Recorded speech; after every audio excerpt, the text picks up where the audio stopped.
Well, in a perfect world, Evangel would have a couple of weeks off to try to get healed. It's a banged up roster that you've got, Coach, but basketball schedules, like life, don't give you this kind of break, do they? No. Every day is a task in itself.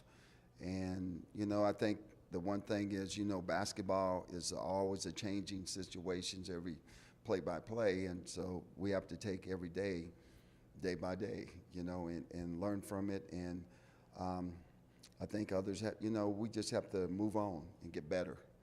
It's got to be frustrating because when we talked a week ago on video, your team was coming off of a really good week. A narrow loss at Mid-American Nazarene is a great club. Then you really pulled away from Graceland in the second half. I know you had a setback or a letdown against Central Methodist, but then the injury to Taylor Longley, another injury to Amanda Landolt, and it really kind of shook things up a bit. So you have to fight that temptation with your team, don't you, of avoiding the frustration and trying to move on.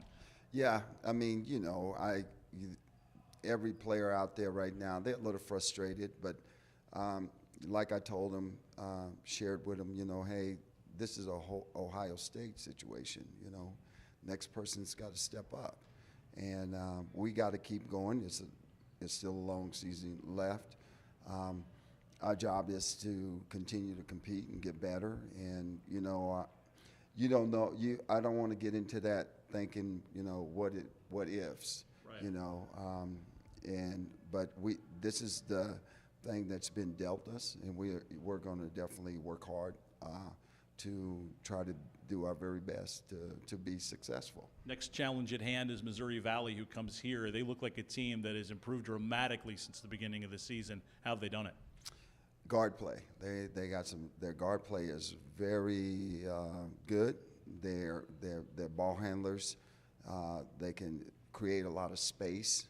They added a couple of players that's definitely made them better.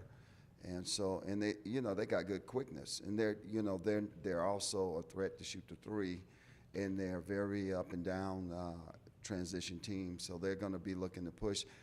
Probably the only thing that they don't have is the depth. They're not very deep. So I think that we're going to have to keep it slow and where we can keep Allie and Paige where they don't wear down.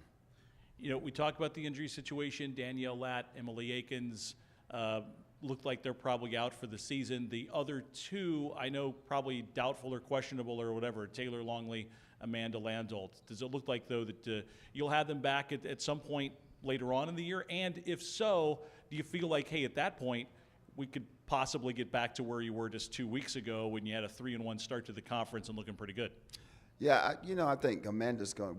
She's been cleared to go. She's going to, we're going to be light with her today, obviously, and so we prepare her for tomorrow. Taylor, we're just waiting. It's a waiting game right now. It's kind of frustrating because, if this was any other, big time, they've already had the answer, and we know we can move on. But right now, we just got to wait our time, and hopefully that, she'll be back soon. Hopes to get healthier, and one of those things, time would heal it, but that's unforgiving with the basketball schedule. Talking with Evangel women's head coach Leon Neal for EvangelAthletics.com, I'm Ed Beach.